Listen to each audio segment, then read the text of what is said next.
আন্নাকে আসলে ধারণা নাই যাত্রা কয়ে আঙ্গ নোয়াখালী বিভাগ ছোট বিভাগ হয়েছিল নোয়াখালী অনেক বিভাগ হয়েছিল আঙ্গ নোয়াখালী 3টা জেলা লক্ষ্মীপুর ফেনী তারপরে নোয়াখালী জেলা 3 জেলা নিয়ে 1 কোটির রূপে জনগোষ্ঠী আছে সুতরাং নোয়াখালী জেলা ছোট হয় কেমনি তারপরে ভৌগোলিক দিক দিয়েও কিন্তু নোয়াখালী বিভাগের দাবিদার সুতরাং অনেকদিন থেকে আঙ্গ এই আন্দোলন চলতেছে এখন আমরা সবচেয়ে বেশি সোচ্চার আছি যে আঙ্গ আন্দোলন বেগমান হইতেছে আঙ্গ সমস্ত জনগোষ্ঠী আঙ্গ বিভাগের দাবিতে দেশে বিদেশে ব্যাকে সোচ্চার হইতেছে যে বিভাগ আঙ্গ লাগবো কেন আঙ্গ ধনী জেলা আঙ্গ নোয়াখালী জেলা হইলেও সবচেয়ে বেশি ধনী শিল্পপতিরা নোয়াখালীতে তাহলে আঙ্গ নোয়াখালী কিনলে বিভাগ দিত না আঙ্গ নোয়াখালী প্রযুক্তি বিশ্ববিদ্যালয় আছে আঙ্গ নোয়াখালী শিল্প কারখানা আছে এবং আরও বেশিরভাগ শিল্প কারখানা লাগবে ক্যান্টনমেন্ট লাগবে 1 কোটি জনগোষ্ঠীর জন্য কি না লাগে আর হেতারা কুমিল্লে কোন হিসাবে হেতারা বিভাগ চায় হেতারা তো ঢাকার লগে ইংরেজন করলে কিন্তু ঢাকা শহর উঠে যায় সুতরাং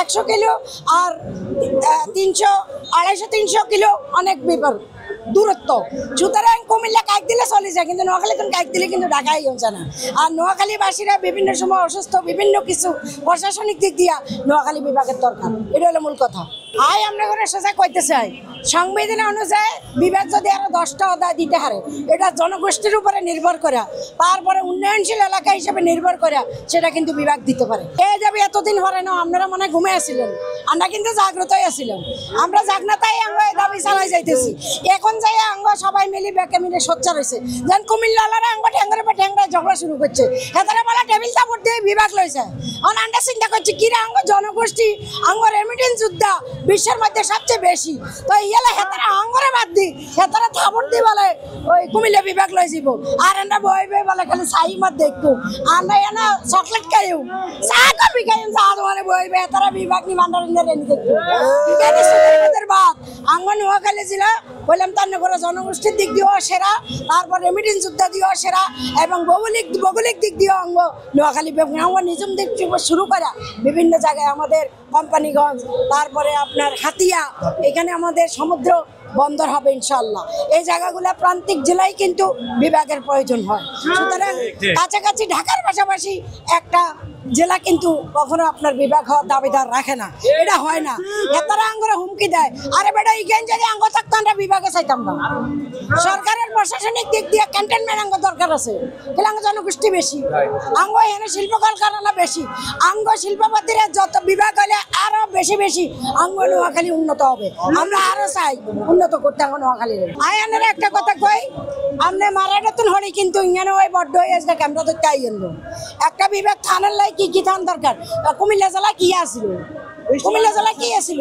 আর শিক্ষা পড়তে লাভ কি শিক্ষা পড়তাই এইগুলো অসভ্য এগুলো মুখের ভাষা বালানো শিক্ষিত মানুষের ব্যবহার এরকম ভাষা ল্যাঙ্গুয়েজ এরকম হয় না এগুলো সোশ্যাল মিডিয়া আঙ্গরে যেভাবে আজে বাজে মন্তব্য করে আঙ্গ ঠ্যাং ভাঙি দিব আঙ্গরে এটা করবো সেটা করবো বিভিন্ন কথা আমরা সেগুলো কই তোরা আঙ্গ ঠ্যাং ভাঙি দিবি আর আমরা চাই দেখবো এত বেশি হুমকি দেন বালানো হাসিনা কিন্তু আঙ্গরে অনেক ধরনের হুমকি দিছে আঙ্গ বিএনপির হুমকি দিছে আজকে হাসিনা কোথায় নিছা আর আমরা কোনাই সুতরাং হুমকি দেওয়াতে বিরত থাক তোকে আসিফ মাহমুদ তো একটা চোর ওই চোরে বাটপারি করে চুরি করে মাঝে ব্যাগ কেসে টেবিল চাপড়াই লই যাব আশের গোস্ত খাই ব্যাগ কেসে কাবার দিয়ে লাইব আমরা কিন্তু হিগেন করি না আমরা আশের গোস্ত খাই না কিন্তু মাসের গোস্ত তো মানে ঠান্ডাটা খাচ্ছে গরমটা খাচ্ছে এই আন্দোলন যতদিন বিভাগ না দেওয়া হবে ঘোষণা না দিবে ততদিন পর্যন্ত এই আন্দোলন চলমান থাকবে ইনশাল্লাহ শান্তিপূর্ণ হবে নাকি সচিবালয়ে ঘেরা হবে আমাদের সেই কর্মসূচি এখনো আগে নাই সিনিয়ররা সবাই মিলে কর্মসূচি দিব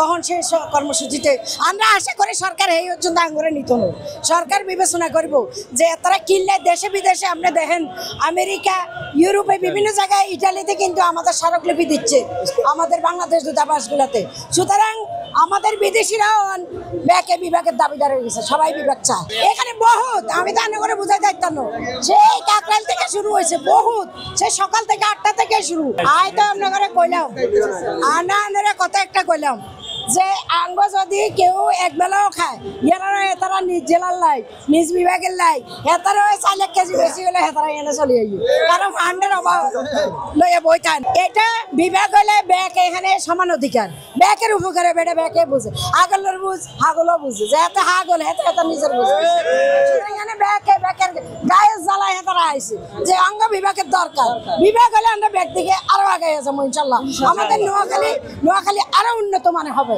এবং সামনে এমন আছে নোয়াখালী বিভাগ যেভাবে শিল্পপতিরা আছে বিভাগ ঘোষণা হওয়ার আগে ইনশাল্লাহ একসময় দেখবেন সিঙ্গাপুর কোনো অংশে কম হইতো না আমি আমাদের আমি এনে গণি কইতাইতাম আঙ্গ অনেক শিল্পপতি ধরেন এখানে যদি 50 জন শিল্পপতি থাকে 50 জনের ভিতরে অন্তত 25 জনের উপরে শিল্পপতি আছে আমগো কিন্তু অর্ধেকের বেশি আমরা তো প্রতিদ্বন্দ্বিতা করি না আমরা কার লাগে প্রতিদ্বন্দ্বিতা করুন হেতাগুলো প্রতিদ্বন্দ্বিতা করার কোনো দরকার আছে না আমরা আঙ্গ দাবি আমরা জানাই প্রতিদ্বন্দ্বিতা হেতারা করতে হেতারা আঙ্গরা খোঁড়া দেয় হেতা বিশ্ববিদ্যালয় আছে হেতাগো এটা আছে হেতাগো হেডা আছে তার বিশ্ববিদ্যালয়তে আঙ্গ আছে হেতারা বিশ্ব রোড বন্ধ করে দিব ওই যে কালা সাড়ে একটা আছে না হাসান আব্দুল্লাহ হিগা চোখ অন্য ধরনের বাড়ে ড্যামার লাইন হিগা আঙ্গরা হুমকি দেয় হিগা বলে ওই বিশ্ব রোড বন্ধ করে দিব তুই যদি বিশ্ব রোড বন্ধ করে দিস সেটা সরকারি রাস্তা আমরা হেনে যাত্রা মানে হুরা বাংলাদেশ বন্ধ করে দিই সুতরাং টিআইএসের দিক দিয়ে রেমিটেন্স যোদ্ধা ব্যাগ কিছু দিক দিয়ে আমরা সবচেয়ে অগ্রভাগ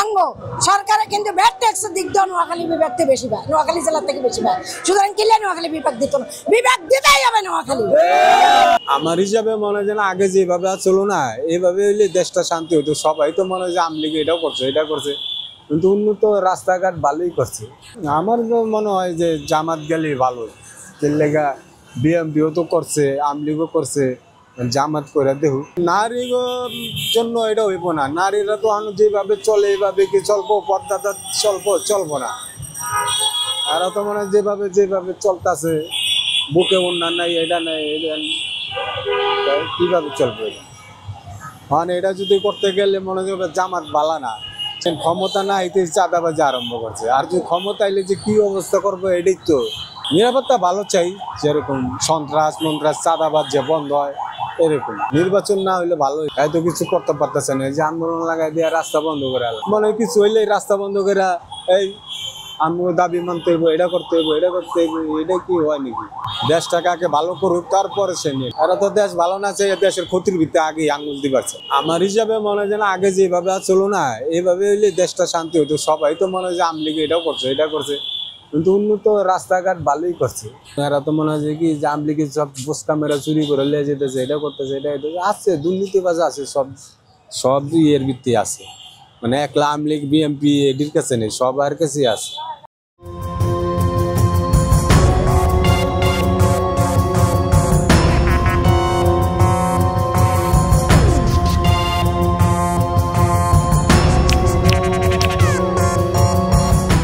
যুক্তরাষ্ট্রের টেনেসিতে একটি বিস্ফোরক কোম্পানিতে ভয়াবহ বিস্ফোরণের ঘটনা ঘটেছে। এ ঘটনায় ১৯ জন নিখোঁজ, ধারণা করা হচ্ছে তারা সবাই প্রাণ হারিয়েছেন। কোম্পানিটি মার্কিন সেনাদের বিস্ফোরক সরবরাহ করত। বার্তা সংস্থা এপি জানিয়েছে, যুক্তরাষ্ট্রের স্থানীয় সময় শুক্রবার অ্যাকিউরেট এনার্জেটিক সিস্টেম নামে ওই কোম্পানিতে বিস্ফোরণ ঘটে। এতে তাদের ১৩০০ একরের ক্যাম্পাসের একটি ভবন সম্পূর্ণভাবে ধসে গেছে। বিস্ফোরণের মাত্রা এত বেশি ছিল যে এটি কয়েক মাইল দূরের বাড়িঘরেও অনুভূত হয়েছে। বিস্ফোরণ স্থল বিস্ফোরককে বোঝাই থাকায় সেখানে উদ্ধারকারীরা প্রথমে যাননি। তাদের আশঙ্কা ছিল আবারও বিস্ফোরণের ঘটনা ঘটতে পারে। টেনেসির হ্যাম্প্রিন্স কাউন্টির নিরাপত্তা বাহিনীর সদস্য ক্রিস ডেভিস বলেছেন, বলার কোনো ভাষা নেই, এটি সম্পূর্ণ ধ্বংস হয়ে গেছে। তিনি জানিয়েছেন, এ ঘটনায় একাধিক মানুষের মৃত্যু হয়েছে, তবে সংখ্যাটি কত সেটি প্রকাশ করেননি। কোম্পানির ওয়েবসাইটে বলা আছে, তারা সেনাবাহিনী, অ্যারোস্পেস এবং ভবন ভাঙার কাজে সংশ্লিষ্ট প্রতিষ্ঠানকে বিস্ফোরক সরবরাহ করে থাকে। এছাড়া বিদেশি সেনাবাহিনীও এসব বিস্ফোরক ব্যবহার করে। বাক্সনর্ট শহরের বনাঞ্চলীয় পাহাড়ি এলাকায় তাদের কোম্পানি অবস্থিত। সেখানে ৮টি ভবন ছিল। এগুলো ন্যাশভিলের দক্ষিণ পূর্বে ৯৭ কিলোমিটার দূরে অবস্থিত।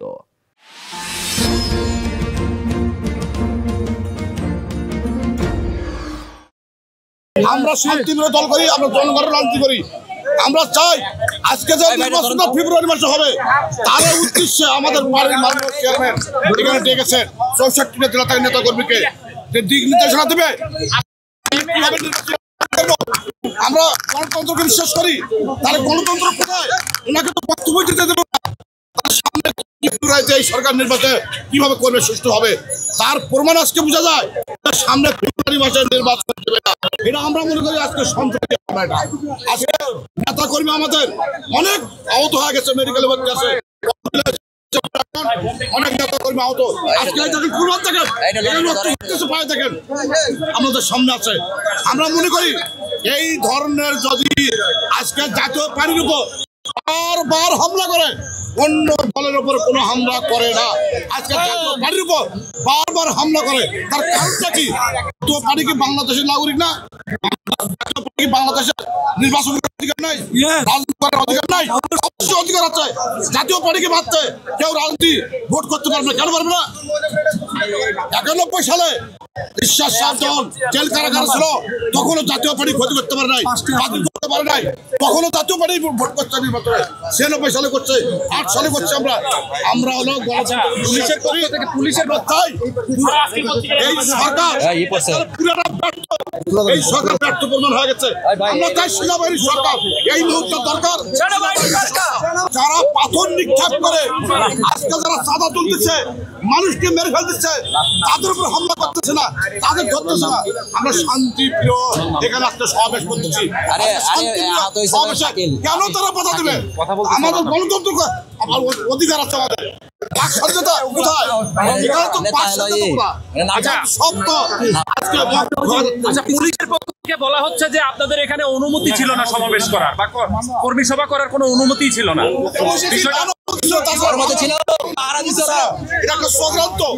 অনুমতি দেওয়ার পরও আমাদের মনে হামলা করছে, এটা আমরা মনে করি সন্ত্রাসী হামলা। এটা আমাদের 2 জন নেতাকে উদ্দেশ্য করে হামলা। পার্টির মাননীয় চেয়ারম্যানকে আর রংপুরের মেয়র মোস্তফা সাবেক বাংলাদেশ সৃষ্টি করছে, ইতিহাস রচনা করছে।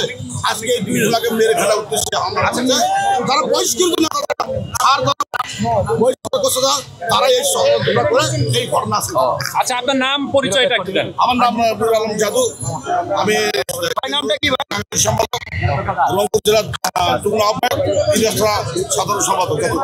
আরোহণ ভালো নাই, মানে কাজের দিক দিয়ে, মনের দিক দিয়ে, সব দিক দিয়ে অশান্তি আর অশান্তি। শান্তি বলতেই নাই। যেমন জিয়া উদ্যানের মোড়ে বৈশা রয়েছি, কোনো লোক সংখ্যা নাই। একটা মানুষের খরচ আছে 500 টাকাটা 800, 500 টাকা কামাই তাহলে সেখানে খরচ দিতাম, দেশ থেকে টাকা আইনে তারপরে দিতে হয়। যে টাকা ইনকাম হয় 1 টাকা মনে করেন মানে তাকে না, অভাবেই থাকে যা মানুষের কাছে হাওলাত করতে হয়। যার ফলে যারা কাছে হাওলাত করি তাদের আবার কার হয়ে থাকে, বলে টাকা কবে দিবি, কি আসে বিষয়। কামাই তাহলে সেনা দিব, না কামাই তাহলে কিভাবে দিব। মোটরসাইকেল আগে চালাইতাম সিএনজি, যার ফলে সিএনজি বাদ দিয়া এটা দিয়েছি। একটা সিএনজি জমা হলো 1500 টাকা, যার ফলে বাংলা গাড়ি হলো জমা 100 টাকা। যে কয়টি হয় এটা দিয়ে আমরা বাচ্চা থাকি। আগামী নির্বাচন সুস্থভাবে হোক, শান্তি শৃঙ্খলা বজায় হোক। ভালো হওয়ার কোনো সম্ভাবনা নেই। এদেশের মানুষ তো স্বাধীনতা পেয়ে গেছে 99%। একটা না, খালি শুধু আওয়ামী লীগের বিচারই করলো, পুলিশ হত্যা করলো কারা, আগুন লাগাইলো কারা, তাই না, লুটপাট করলো কারা। একটা সরকার আসলে তো এগুলো দেখে, এটা দেশের সম্পদ না, এই সম্পদকে আমাকে না 10 টাকা বেতন পাই, এর থেকেও তো সরকারের ট্যাক্স দেওয়া লাগে না?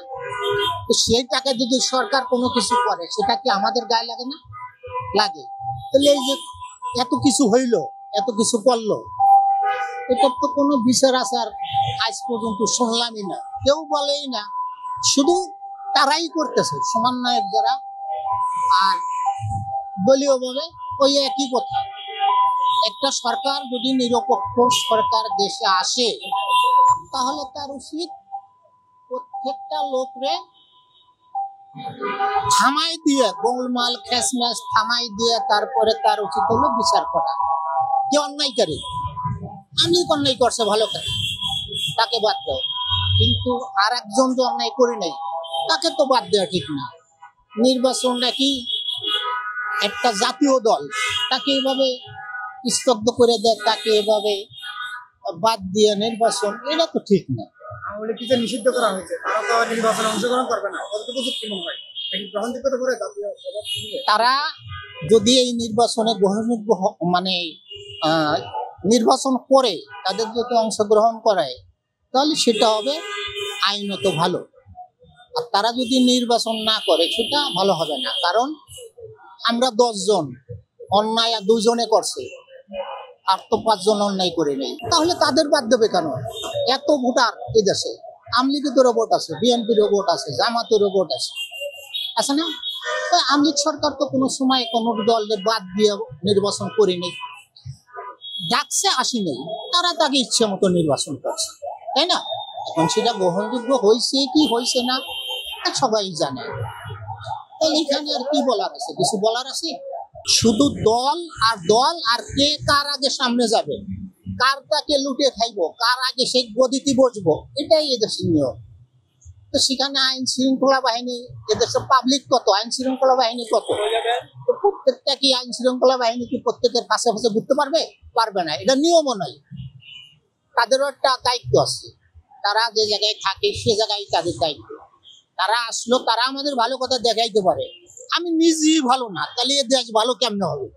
যারা মনে করেন এই যে আগস্টের আন্দোলন করছে ছাত্ররা, যে কাজগুলো আজ কয়েক বছরের ভিতরে যে কাজগুলো হয়েছে, এই বাংলাদেশের জীবনে এটাই দেখলাম উন্নত, আর কোনো উন্নত তো দেখি নাই। এত মানুষ আমরা দেখছি, আমাদের কি মনে চায় না এই দেশ উন্নত হোক, এই দেশের মানুষ ভালো খাক, আমরা দুটো ভালো খাবার খাই, তাই না? একজনে মাছ কেনে 500 টাকায় দেয়, ওখানে যাই আমরা 10 টাকা দিয়ে তরকারিও কিনতে পারি না। 12 তলার বার থাকে, ও তো 16 তলা করতেছে। কি করতেছে? একজনকে পাড়াইয়া, গরিব মানুষ পাড়াইয়া, পাও দিয়া মাটি দিয়া উঁচু বানাইয়া এনে বিল্ডিং করতেছে। এদেশের ধনীরা কারে বলবেন? যে আসবে সেই করবে, ভালো হওয়ার কোনো সম্ভাবনাই নেই। এদেশের মানুষ তো স্বাধীনতা পেয়ে গেছে 99%। এই দেশের মানুষ আর কি বুঝলে হবে? যদি আমি না বুঝি, ইসলামের আদর্শ যদি কারোর ভিতর না থাকে, তাহলে সে কি বুঝবো? কিছু বুঝবো? কিছু করবে দেশের জন্য? কিচ্ছু করবে না। এদেশের মানুষ সবই ওরকম হয়ে গেছে। শেরপুরে নালিতা বাড়িতে সুদের টাকা সময় মতো পরিশোধ না করায় এক ইমামের নেতৃত্বে হামলা চালিয়ে বাড়িঘর ভাঙচুর ও লুটপাটের অভিযোগ উঠেছে। এ ঘটনায় 4 জনকে গ্রেপ্তার করেছে পুলিশ। তবে মূল অভিযুক্ত মসজিদের খতিব আমানুল্লাহ মুন্সি এখনো পলাতক। নালিতাবাড়ি উপজেলার জামিরাকান্দা গ্রামে এই ঘটনা ঘটে। ভুক্তভোগী রীতা বেগম জানান, গ্রামের খতিব আমানুল্লাহ মুন্সির কাছ থেকে তিনি শতকরা 10 টাকা হারে মাসিক সুদে 1 লাখ টাকা ঋণ নিয়েছিলেন। 1 লাখ টাকা ঋণ টানছে, লাভ টানছে, প্রতি মাসে 10,000 করে। লাভ টানার পরে আমার বইনে 50,000 টাকা ওনাকে দিছে। নিয়মিত কিস্তি ও মূলধনের অংশ পরিশোধ করলেও ইমাম আরো 80,000 টাকা দাবি করে আসছিল। আমি যত টাকা দিয়েছি তারপরও সে আরো টাকা দাবি করছিল। আমার বোন আর পারতেছিল না, 3 মাস টাকা জমা গেছে, যার কারণে ওনারা ওই সোহেল রানা ওনাকে সহযোগিতা করে আমার বোনের যত যাবতীয় যেখানে যা ছিল সব লুটপাট করে নিয়ে গেছে। টাকা না দিতে পারায় ঢাকায় চলে যায় স্বামীর কাছে। পরে শুনি আমার বাড়ি ভেঙে সব নিয়ে গেছে। স্থানীয়দের অভিযোগ, রীতা ঢাকায় যাওয়ার পর খতিব আমানুল্লাহ ও তার সহযোগীরা 2 দিন ধরে তার বাড়িতে ভাঙচুর ও লুটপাট চালায়। ঘরের টিন, কাঠ, খুঁটি, নলকূপ, রান্নাঘর, এমনকি মেঝের ইট পর্যন্ত খুলে নেওয়া হয়। এরকম কোনো লোক ছিল না বা এরকম কোনো তর্ক বিতর্ক করে নাই। আর বাড়িটা যে ভাঙ্গা নিচ্ছে, এখানে যারা ওই ওর সাথে যে লেনদেন ছিল টাকা পয়সার। রীতা বেগমের বাড়িতে এভাবে 2 দিন ধরে ভাঙচুর চলেছে। কেউ থামাতে গেলে তাদেরকেও ভয়ভীতি দেখানো হয়েছে। এ ঘটনায় রীতা বেগম 999-এ ফোন দিয়ে পুলিশের সহায়তা চান এবং থানায় লিখিত অভিযোগ করেন। পুলিশ দ্রুত অভিযান চালিয়ে 4 জনকে গ্রেপ্তার করে। গ্রেপ্তারকৃতরা হলেন সুফিয়া বেগম, বাবুল মিয়া, নয়ন মিয়া এবং খাদিজা বেগম। নলিতাবাড়ি থানার ভারপ্রাপ্ত কর্মকর্তা মোহাম্মদ সোহেল রানা বলেন, মামলার ভিত্তিতে 4 জনকে গ্রেপ্তার করে আদালতে পাঠানো হয়েছে। মূল অভিযুক্ত আমানুল্লাহ মুন্সিকে গ্রেপ্তারে অভিযান চলছে। অভিযোগ উঠেছে, দীর্ঘদিন ধরেই এলাকায় ধর্মীয় পরিচয়ের আড়ালে আমানুল্লাহ সুদের ব্যবসা ও চাঁদাবাজির সাথে জড়িত ছিলেন। তবে স্থানীয়রা ভয়ে মুখ খুলতে পারেননি। গ্রামীণ সমাজে ধর্মীয় ব্যক্তিত্বের নামে এমন অভিযোগে স্থানীয়দের মধ্যে ক্ষোভ দেখা দিয়েছে। এ ঘটনায় সুষ্ঠু তদন্ত ও দায়ীদের দ্রুত বিচারের দাবি জানিয়েছে এলাকাবাসী। দেশের জন্য যেরকম কাজও করছে তেমনি ক্ষতিও। সরকার পরিবর্তন হওয়ার পরে ইনকামের সোর্সটা একটু কমছে। গরিবের তো ইনকামের সোর্স কমে গেলে কষ্ট, টাকা পয়সা ছাড়তেছে না, বাণিজ্য খারাপ, মানুষের পরিস্থিতি ভালো না, ব্যবসা বাণিজ্য ভালো না। হ্যাঁ, আগামী নির্বাচন আমরা চাই যে সুস্থ হোক, সুন্দরভাবে হোক এবং ভালোভাবে নির্বাচন করুক। আওয়ামী লীগ সরকার আমলে বলতে কি আসলে আওয়ামী লীগ সরকার আমলে আমরা খুব ভালোই ছিলাম। আমাদের ইনকামের সোর্সটা একটু বেশি ছিল। যেমন হাফবেলা গাড়ি চালাইলে পায়ের গাড়ি দিয়ে আমরা 700-800 টাকা ইনকাম করতে পারতাম, জমা দিয়ে মনে করেন ছেলে পেলে নিয়ে খাওয়া দাওয়া করে সুন্দরভাবে চলতে পারতাম। কিন্তু এখন এই সরকার পতনের পরের থেকে আমাদের ইনকাম সোর্সটা অনেক কম, চলতে অনেক কষ্ট হয়ে যাচ্ছে। নির্বাচনের পরে হয়তো পরিস্থিতি ভালো হইতে পারে বা ইনকামের সোর্স বাড়তে পারে, কারণ ব্যবসা বাণিজ্য চালু যখন হয়ে যাবে, রানিং হয়ে যাবে, তখন হয়তো ইনকামের সোর্সটা হয়ে যাবে। হয়তো বিএনপি আসবে, নাহলে আওয়ামী লীগ আসবে, এই দুইটাই তো দল, এই দুইটা ছাড়া তো আর অন্য কোনো দলের। আওয়ামী লীগকে নিষিদ্ধ করছে এটা আমি ভালো মনে করি না, কারণ একটা দলকে নিষিদ্ধ করাটা এটা কোনো পক্ষ ভালো না। কারণ আওয়ামী লীগ একজন বাংলাদেশের ন্যাশনাল দল, এটাকে বাদ দেওয়া, নির্বাচন করা, এটা আমি ভালো মনে করতেছি। আওয়ামী লীগ জুলাই আগস্টে অনেক ছাত্রদের হত্যা করেছিল, কি দেখেছিলেন? হ্যাঁ, জুলাই আগস্টে অনেক হত্যা করছে, ঠিক আছে। আওয়ামী লীগ শেখ হাসিনা তো আর হত্যা করে নাই, হয়তো তাদের কামলা যারা ছিল তাদের ইয়েতে হয়ে গেছে। তারা তো শেখ হাসিনা একজন প্রধানমন্ত্রী, সে তো আর অর্ডার দেয় নাই যে ছাত্রদেরকে মেরে ফেলো। তারা ওনাদের চেলাবেলা ছিল খারাপ, তাই হয়েছে। এখানে কি পুলিশের ভূমিকা ছিল না আন্দোলনে? হ্যাঁ, পুলিশের ভূমিকা ছিল, ছাত্রদের ভূমিকা ছিল। ছাত্ররা যেরকম পাল্টাপাল্টি ইয়ে করছে, তখন পুলিশও পাল্টাপাল্টি ইয়ে করছে, এরকম তো তাহলে সেটা আপনি কেমন দেখছেন? আওয়ামী লীগ সরকারকে এত বছর ক্ষমতা থাকার পর এটা কি একটা স্বৈরাচারের মধ্যে পড়ে না? স্বৈরাচারের ভিতরে পড়ে। তিনি তো নিজস্ব এককভাবে নির্বাচন করছে, উনি তো কোনো নিরপেক্ষ নির্বাচন দেয়নি। 16 বছর নিরপেক্ষ কোনো নির্বাচন উনি করেন নাই, উনি এককভাবে নির্বাচন করে গেছে। উনি দেশের জন্য কাজ করছে, উনি দেশের জন্য যেরকম কাজও করছে তেমনি ক্ষতিও। কুমিল্লা বিভাগ বাস্তবায়নের দাবিতে আবার উত্তাল হয়ে উঠেছে কুমিল্লা নগরী। এই দাবিতে লাখো মানুষ রাজপথে নেমে বিক্ষোভ সমাবেশ করেছেন। কুমিল্লা বিভাগ ঘোষণা না হওয়া পর্যন্ত রাজপথ ছাড়বেন না বলে হুঁশিয়ারি দিয়েছে সাধারণ মানুষ।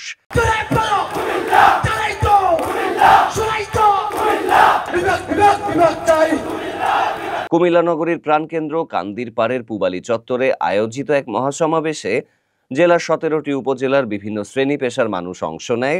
সমাবেশ থেকে ঘোষণা দেয়া হয়, আগামী এক সপ্তাহের মধ্যে কুমিল্লা বিভাগ ঘোষণা না করা হলে দেশের লাইফলাইন খ্যাত ঢাকা চট্টগ্রাম মহাসড়কের কুমিল্লা অংশ অবরোধ করা হবে। সরেজমিনে দেখা যায়, পূর্ব ঘোষিত কর্মসূচি অনুযায়ী বিকেল 3টার পর থেকেই পুবালী চত্বরে ভিড় জমাতে থাকেন হাজারো মানুষ। বৃহত্তর কুমিল্লা কন্টেন্ট ক্রিয়েটর ব্যানারে আয়োজিত এই সমাবেশে কুমিল্লা বিভাগের দাবিতে বিভিন্ন রাজনৈতিক, সামাজিক ও সাংস্কৃতিক সংগঠনের নেতারা বক্তব্য দেন। বক্তারা বলেন, প্রাচীন সমতট অঞ্চলের রাজধানী ছিল কুমিল্লা। হাজার বছরের ঐতিহ্যে ভরা কুমিল্লা যখনই বিভাগের ঘোষণার দ্বারপ্রান্তে পৌঁছায়, তখনই নানা মহল থেকে ষড়যন্ত্র শুরু হয়। নোয়াখালী সহ বৃহত্তর কুমিল্লা 6টি জেলার বিভিন্ন দপ্তরের 42টি আঞ্চলিক কার্যালয় কুমিল্লায় অবস্থিত, তবুও এখনও বিভাগ বাস্তবায়ন হচ্ছে না। সমাবেশে বিএনপি চেয়ারপারসনের উপদেষ্টা হাজী আমিনুর রশিদ ইয়াসিন বলেন, আগামী 7 দিনের মধ্যে বিভাগ বাস্তবায়ন না হলে ঢাকা চট্টগ্রাম মহাসড়কে অবরোধ কর্মসূচি দেয়া হবে। আমরা জেনেছি, আমি জেনেছি যে গতকাল রাতে এই আন্দোলনের 2 নেতাকে পুলিশ গ্রেফতার করেছে। আমরা মনে করি একটা শান্তিপূর্ণ আন্দোলনকে সরকারের পক্ষ থেকে কিংবা সরকারের পুলিশ বাহিনীর পক্ষ থেকে কোন রকম উস্কানি দেওয়া একেবারেই ঠিক নয়। অবিলম্বে এই নেতৃবৃন্দকে মুক্তি দেয়। এখানে লক্ষ্য করেন, আউটসোর্সিং কর্মচারীরা নিয়মতান্ত্রিক ভাবে আন্দোলন করছেন, এর আগেও আন্দোলন করেছেন। সরকার, এই অন্তর্বর্তী সরকারই তাদের জন্য একটি নীতিমালা তৈরি করেছেন। এই নীতিমালার একটা বিষয় হচ্ছে যে সংশ্লিষ্ট প্রতিষ্ঠানের অনুমতি ছাড়া কাউকে ছাঁটাই করা যাবে না। কিন্তু আমরা দেখতে পাচ্ছি গত কয়েক মাসে অনেককেই ছাঁটাই করার উদ্যোগ নেওয়া হচ্ছে, আপনার ছাঁটাই করা হচ্ছে, বেতন ঠিক মতো দেওয়া হচ্ছে। নীতিমালা সরকারি যেটা ঠিক করলো সেটা অনুসরণ যে হচ্ছে না, এইটার দায়িত্ব তো সরকারকেই নিতে হবে। আউটসোর্সিং কর্মচারী ভাই বোনেরা তারা বেতন না পেয়ে তাদের সংসার চালানো কঠিন হচ্ছে, অনেকে ছাড়াই হয়ে যাচ্ছেন। তারা তাদের ন্যায্য দাবি নিয়ে নিয়মতান্ত্রিক ভাবে রাস্তায় আছেন। এইটা বহুদিন পর তারা লেগেছেন, এইটা কোনো ষড়যন্ত্র নয়, এটা তাদের দাবি আন্দোলন। সে কারণে আপনাদের সাথে আমি এসেছি। কোনো ষড়যন্ত্রমূলক কোনো কর্মকর্তা যদি এখানে কেউ করতে চান, তাহলে এই দাবির ন্যায্যতা থাকবে না। আউটসোর্সিং কর্মচারীদের দাবির ন্যায্যতার উপর দাঁড়িয়ে কেউ স্বাক্ষর বেশি মহল স্বাক্ষর আদায় করবে, সেটা কি আপনারা হতে দেবেন? তাহলে আপনারা কোন স্বার্থান্বেষী মহলের স্বার্থ যাতে আপনাদের ঘরে কেউ থেকে কেউ করতে না পারে, সবাই আপনারা সেটা সতর্ক থাকবেন। সরকার সেই ব্যাপারে আশ্বস্ত আমরা করতে চাই যে এটা একটা দাবি দেওয়া ভিত্তিক আন্দোলন, এর মধ্যে অন্য কোনো কিছু নাই। আপনারা দাবি ঠিক মতো মানেন, নীতিমালা প্রয়োগ করান, অবিলম্বে নেতৃত্বের মুক্তি দাও, আউটসোর্সিং কর্মচারী ভাই বোনেরা তারা ঘরে ফিরে যাবে। আমি আবার বলি, ইতিমধ্যে আমরা সরকারের সাথে কথা বলছি, সরকারের স্বরাষ্ট্র উপদেষ্টা মহোদয়, বিশেষ সহকারী মহোদয়ের সাথে কথা বলেছি, সরকারের পূর্ত মন্ত্রণালয়ের দায়িত্বে আছেন উপদেষ্টা মহোদয়ের সাথে কথা বলেছি, আরো কয়েকজন উপদেষ্টার সাথে কথা বলেছি। তারা বলেছেন যে আন্দোলনকে আপনারা, যে পরিস্থিতি তাতে আন্দোলন আপনারা যদি স্থগিত করেন, তাহলে সরকার আপনাদের বিষয়গুলো বিবেচনার সাথে দেখবেন। এখন সরকার আপনাদের দাবি বিষয় বিবেচনা যাতে দ্রুত দেখেন এবং আপনাদের গ্রেপ্তারকৃত নেতৃবৃন্দকে যাতে অবিলম্বে মুক্তি দেন, তার জন্য আমি বিশেষভাবে আবেদন জানাই। আমরা সরকারকে বলি, আজকে এখানে ইতিমধ্যেই এই আউটসোর্সিং এর নেতৃবৃন্দ তারা সমাবেশ স্থগিত করার ঘোষণা দিয়েছেন, তারা বাড়ি ফিরে যাবেন। কিন্তু এর মানে এই না যে তাদেরকে যদি আপনারা আবারও হয়রানি করেন, গ্রেপ্তারকৃত নেতাদের মুক্তি না দেন, তাদের যদি চাকরি ছাঁটাই চলতে থাকে, বেতন না পায়, পেটে ক্ষুধা নিয়ে কেউ বাড়িতে বসে থাকতে পারবে না, এটা আপনাদের বোঝা দরকার। তবে সরকারের কাছে বিনীত অনুরোধ করবো যে আউটসোর্সিং কর্মচারীদের দাবি দাওয়াগুলো অত্যন্ত বিবেচনার সাথে দেখেন এবং সমাধান করেন, তারাও ঘরে ফিরে যাবেন। ন্যায্য দাবির সাথে আছি, আপনারা এই মুহূর্তে সমাবেশ ত্যাগ করে আপনারা যার যার জায়গায় ফেরত যান। আমরা অবিলম্বে সরকারের কথা অনুযায়ী এই যে নেতৃবৃন্দের মুক্তি এবং আপনাদের দাবি মেনে নেওয়া, তার জন্য কাজ করবো। আপনারা সবাই ভালো থাকবেন। এই আমূল্য ক্ষমতা থাকতে দেশটা অনেক শান্তিতে ছিল, ক্ষমতার পরে দলপল্লি খাওয়ার পরে দেশটা আরো অশান্তি হয়ে গেছে গা, চান্দাবাজ সব বেড়ে গেছে গা। আওয়ামী লীগ দেখছি, বিএনপি দেখছি, সব দলই দেখছি। এখন আমরা নতুন করে জামাতে ইসলাম যখন আছে, আমরা মুসলমান, আমরা জামাতে ইসলাম রে দেখতাম চাই। মনে করেন যে রাজনীতির মধ্যে মনে করেন যে বিএনপি ক্ষমতা আওয়ার আগেই মনে করেন যে জায়গায় জায়গায় চিন্তাই, আগে তো এত এরকম ছিল না। বিএনপি তো ভালো, বিএনপিও ভালো। সেখানে সরকার বলতে কি মানে হ্যাঁ থাকতে দেশটা একটা লাইনে আসলো, এখন দেশটা কোনো ইয়াতে নাই। হ্যাঁ থাকতে দেশটা কাজ করছে, ভালো কিছু করছে, এটাই আমি জানি। বিএনপি ভালো, বিএনপি যা কাজ করছে বিএনপি আমলো। এই যে আমার যে গ্রামটা, আমার গ্রামটা গুচ্ছিগ্রাম, হরনগর গুচ্ছিগ্রাম, দিরাইতানা, এটা বিএনপির আমল হয়েছে, বিএনপি দিছে। বিএনপি করছে যেটা ভালোই করছে, খারাপ কিছু করে নাই। আগে এরকম ছিল না, আমলি সরকার থাকতে কোনো চিন্তাকার ছিল না, কিচ্ছু ছিল না। আমলি ক্ষমতা পরের থেকে এখন চিন্তাকার বাড়ছে জায়গায় জায়গায়। এর মোবাইল লয়ে যায়, এর সেট লয়ে যায়, আর ইয়া লয়ে যায়, গাড়ির থেকে মোবাইল থাপ দিয়ে লয়ে যায়। চিন্তাকার এখন কি ক্ষমতা নাইতে এখন কি জায়গায় জায়গায় মানুষ মারতে আসছে, জায়গায় জায়গায় ইয়া মারতে আসছে। ক্ষমতা এলে কী করবো? এই আমলি ক্ষমতা থাকতে দেশটা অনেক শান্তিতে ছিল, ক্ষমতার পরে দলপল্লি খাওয়ার পরে দেশটা আরো অশান্তি হয়ে গেছে গা, চান্দাবাজ সব বেড়ে গেছে গা। আগে এরকম ছিল না, আমলি সরকার থাকতে কোনো চিন্তাকার ছিল না, কিচ্ছু ছিল না। আমলি ক্ষমতা পরের থেকে এখন চিন্তাকার বাড়ছে জায়গায় জায়গায়। এর মোবাইল লয়ে যায়, এর সেট লয়ে যায়, আর ইয়া লয়ে যায়, গাড়ির থেকে মোবাইল থাপ দিয়ে লয়ে যায়। চিন্তাকার এখন কি ক্ষমতা নাইতে এখন কি জায়গায় জায়গায় মানুষ মারতে আসছে, জায়গায় জায়গায় ইয়া মারতে আসছে। ক্ষমতা এলে কী করবো? আগে অনেক ভালো ছিল, কিন্তু দেশ পরিস্থিতি এখন আরও অনেক খারাপ হইতে আসছে, আগের থেকে অনেক খারাপ হইতে আসছে। আমলি সরকার থাকতে দেশ পরিস্থিতি অনেক ভালো ছিল। হ্যাঁ জায়গায় জায়গায় যে আমগো এই যে প্রতিদিন আমগো ঘরের থেকে 3টা স্কেল হয়ে গেছে, ঠিক আছে 3টা স্কেল হয়ে গেছে। আপনার মনে হয় যে মাইরা মুরা জায়গায় দিনের বেলা মাইরা মুরা স্কেল হয়ে গেছে 3টা। দেশের পরিস্থিতি বলতে কি আগের থেকে আগে অনেক ভালো ছিল, এখন আরো খারাপ হইতেছে দেশের পরিস্থিতি। আগে অনেক ভালো ছিল কিন্তু দেশের পরিস্থিতি এখন আরো অনেক খারাপ হইতে আছে, আগের থেকে অনেক খারাপ হইতে আছে। আওয়ামী লীগ সরকার থাকতে দেশের পরিস্থিতি অনেক ভালো ছিল। এই আওয়ামী লীগ ক্ষমতা থাকতে দেশটা অনেক শান্তিতে ছিল। ক্ষমতার পরে দলপল্লি খাওয়ার পরে দেশটা আরো অশান্তি হয়ে গেছে গা, চান্দাবাজ সব বেড়ে গেছে গা। এখন মনে করেন যে রাজনীতি মন্ত্রী মনে করেন যে বিএনপি ক্ষমতা আর আগেই মনে করেন যে জায়গায় জায়গায় চিন্তাই, আগে তো এত এরকম ছিল না। আগে এরকম ছিল না, আওয়ামী লীগ সরকার থাকতে কোনো চিন্তাকার ছিল না, কিচ্ছু ছিল না। আওয়ামী লীগ ক্ষমতা পরের থেকে এখন চিন্তাকার বাড়ছে জায়গায় জায়গায়। এর মোবাইল লয়ে যায়, এর সেট লয়ে যায়, আর ইয়া লয়ে যায়, গাড়ির থেকে মোবাইল থাপ দিয়ে লয়ে যায়। চিন্তাকার এখন কি ক্ষমতা নাইতে এখন কি জায়গায় জায়গায় মানুষ মারতে আসছে, জায়গায় জায়গায় ইয়া মারতে আসছে। ক্ষমতা এলে কী করবো? দেশের পরিস্থিতি বলতে কি আগের থেকে আগে অনেক ভালো ছিল, এখন আরো খারাপ হইতেছে দেশের পরিস্থিতি। আগে অনেক ভালো ছিল কিন্তু দেশের পরিস্থিতি এখন আরো অনেক খারাপ হইতে আছে, আগের থেকে অনেক খারাপ হইতে আছে। আওয়ামী লীগ সরকার থাকতে দেশের পরিস্থিতি অনেক ভালো ছিল। সেখানে না সরকার বলতে কি মানে হ্যাঁ থাকতে দেশটা একটা লাইনে আসলো, এখন দেশটা কোনো ইয়াতে নাই। হ্যাঁ থাকতে দেশটা কাজ করছে, ভালো কিছু করছে, এটাই আমি জানি। আমার কথা হইলো হ্যাঁ হইলো রাজনীতি করে, হ্যাঁ হইলো বড় বড় ইয়ে, হ্যাঁ কথা কয়ে আমার বেশি এত পেছন দরকার নাই। হ্যাঁ হইলো একটা মন্ত্রী, কইলো প্রধানমন্ত্রী, আর কইলো আমি একটা রিস্কওয়ালা সাধারণ, ঠিক আছে। এলিকে এত কিছু কয়ে লাভ নাই, কেলি আমি জানি যে আগের থেকে মনে করেন যে কি দেশটা এখন চিন্তাকারে বেশি বাড়ছে। হ্যাঁ জায়গায় জায়গায় যে আমগো এই যে প্রতিদিন আমগো ঘরের থেকে 3টা স্কেল হয়ে গেছে, ঠিক আছে 3টা স্কেল হয়ে গেছে। আপনার মনে হয় যে মাইরা মুরা জায়গায় দিনের বেলা মাইরা মুরা স্কেল হয়ে গেছে 3টা, ঠিক আছে। এটা তো ঠিক না, মানে নির্বাচনে এটা নির্বাচনের পরে বোঝা যাবো যে যে ক্ষমতা আইব। এটা ভাই রাজনীতির বিষয়ে আমি এত কিছু বুঝি না, মানে এটা উদাগামী মানে যেটা না বুঝি ওটা আমার প্রশ্ন ওঠে না।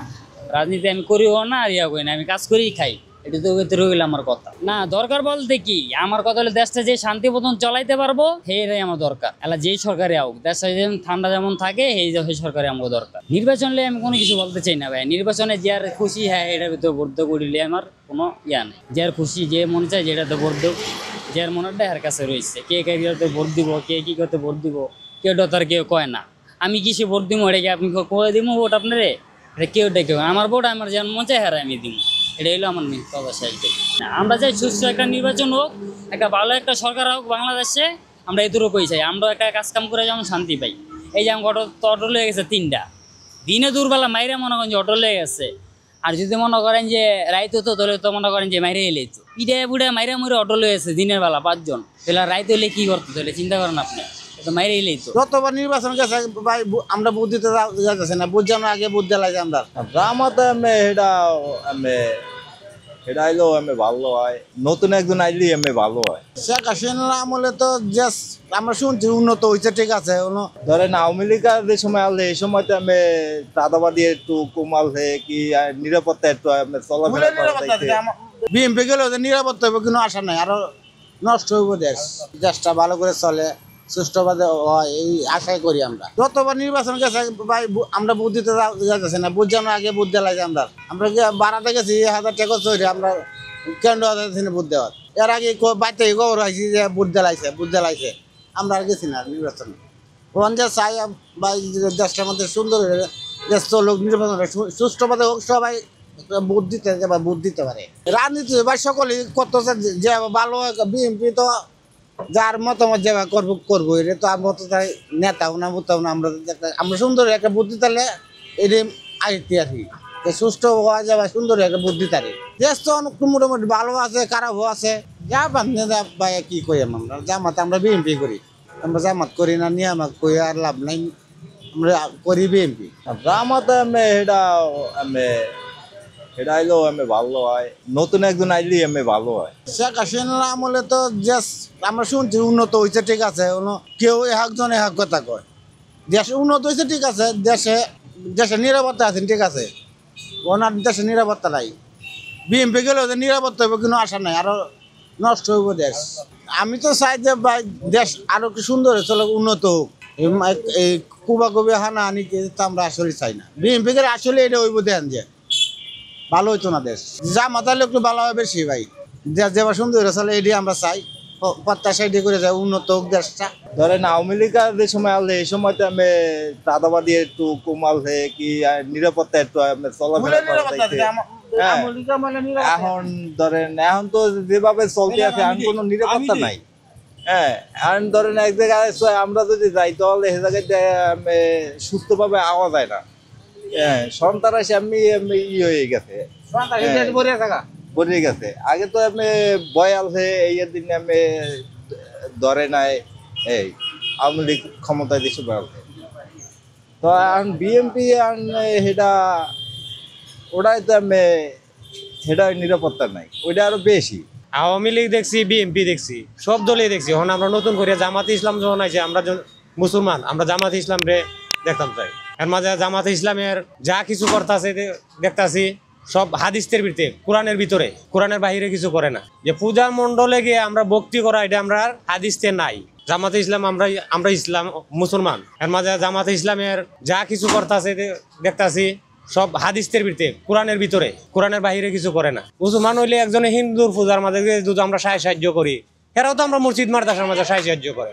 যে পূজা মণ্ডলে গিয়ে আমরা ভক্তি করা, এটা আমরা হাদিসে নাই। তারা হিন্দু মনে করবো, সে মুসলমানও থাকতে পারে না।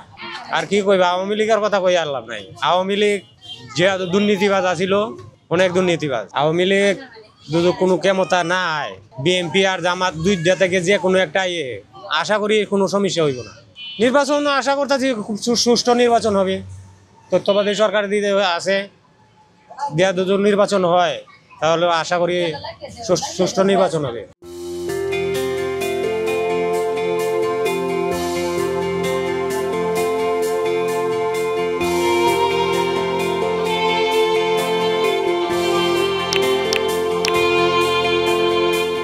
পারিবারিকভাবে বাগদান সম্পন্ন হয়েছে বিএনপি নেতা ইশরাক হোসেনের। বিষয়টি নিশ্চিত করেছেন বিএনপির মিডিয়া সেলের সদস্য সাইরুল কবির খান। শুক্রবার 10 অক্টোবর ব্যারিস্টার নুসরাত খানকে আংটি পরিয়েছেন তিনি। নুসরাত শহীদ রাষ্ট্রপতি জিয়াউর রহমানের মন্ত্রিপরিষদের সদস্য এবং টাঙ্গাইল জেলার সাবেক সংসদ সদস্য নূর মোহাম্মদ খানের বড় মেয়ে। ইশরাক হোসেনের মা ইসমত হোসেন বলেন, হঠাৎ করে পারিবারিকভাবে বিয়ের আংটি পরানো হয়েছে, সবার কাছে দোয়া চেয়েছেন তিনি। ইশরাক হোসেন 1987 সালের 5 এপ্রিল জন্মগ্রহণ করেন। তার শৈশব ও কৈশোর কেটেছে রাজধানী ঢাকায়। তিনি ঢাকার স্কলাস্টিকা স্কুল থেকে ও লেভেল এবং এ লেভেল সম্পন্ন করেন। এরপর তিনি উচ্চশিক্ষার জন্য যুক্তরাজ্যের ইউনিভার্সিটি অফ হার্টফোর্ডশায়ারে ভর্তি হন। সেখানে তিনি মেকানিক্যাল ইঞ্জিনিয়ারিংয়ে স্নাতক ও স্নাতকোত্তর ডিগ্রি অর্জন করেন। 2011 সালে পড়াশোনা শেষ করে তিনি কিছুদিনের জন্য যুক্তরাজ্য থেকে বিভিন্ন স্থানীয় মোটরগাড়ি সংস্থায় কাজ করে অভিজ্ঞতা অর্জন করেন। তিনি বাংলাদেশের বেসরকারি টেলিভিশন চ্যানেল বাংলা ভিশনের ব্যবস্থাপনা পরিচালক। তার পিতা সাদেক হোসেন খোকা ছিলেন বাংলাদেশ জাতীয়তাবাদী দলের রাজনৈতিক ও অবিভক্ত ঢাকার মেয়র। তিনি পিতার রাজনৈতিক আদর্শ অনুসরণ করে সক্রিয় রাজনীতিতে যুক্ত হন।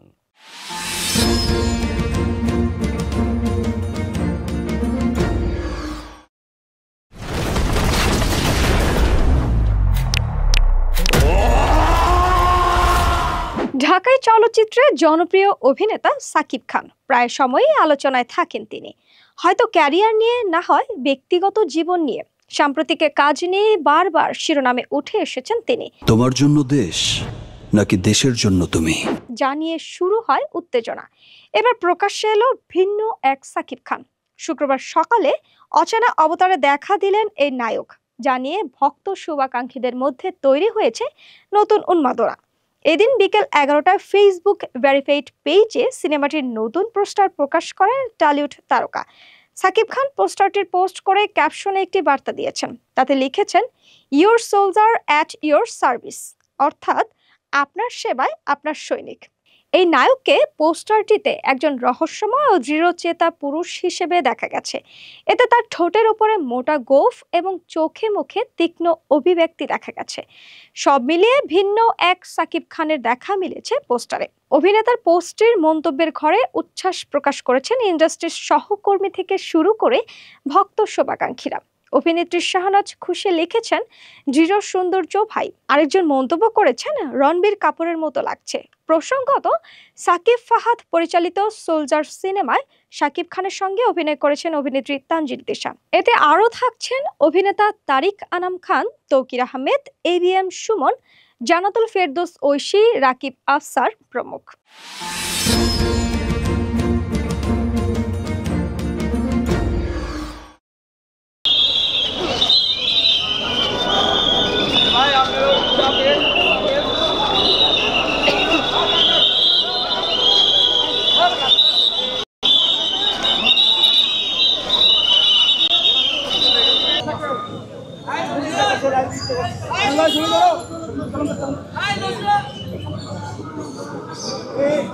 সেই অনুযায়ী তারা প্রস্তুতি নিয়েছিল এবং তার পরবর্তী সময়ে আমরা দেখতে পাই জাতীয় পার্টির যারা নেতাকর্মী রয়েছেন তারা যেমন বলছেন যে অতর্কিতভাবে পুলিশ তাদেরকে লাঠিচার্জ করে এবং তাদেরকে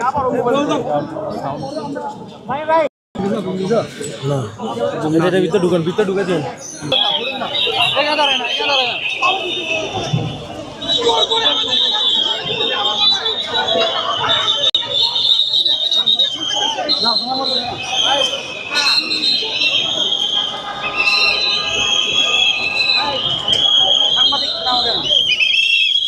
আমাদের এখানে কোনো বাইরের লোক ছিল না, জাতীয় পার্টির নেতাকর্মীরা এসেছিল।